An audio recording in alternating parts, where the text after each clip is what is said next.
Hello বন্ধুরা, আজকে আমি তোমাদের দেখাবো আমি গ্রিল চিকেন মশলাটা কী করে লাগাই। তো দেখতেই পাচ্ছ যে গ্রিলগুলো কেটে রেখেছিলাম সেইগুলো বেশ যেই দাগগুলো দেওয়া ছিল সেইগুলো ভালো করে ভিতরে ভিতরে মশলা দিতে হবে।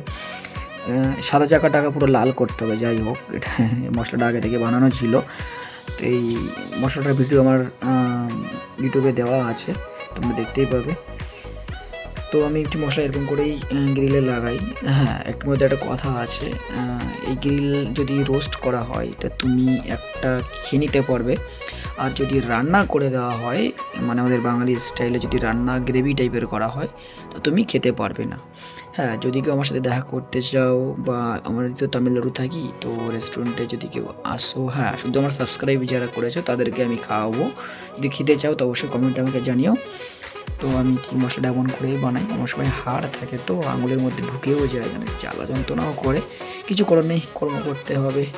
কর্ম না করলে কেষ্ট মিলবে না। তো যাই হোক বন্ধুরা, আজকের মতো ভিডিওটা এই পর্যন্ত থাকলো। যদি আশা করি ভিডিওটা ভালো লাগে থাকে লাইক, কমেন্ট, শেয়ার আর সাবস্ক্রাইব করে রাখো নেক্সট ভিডিও দেখার জন্য। ধন্যবাদ সবাইকে, টাটা।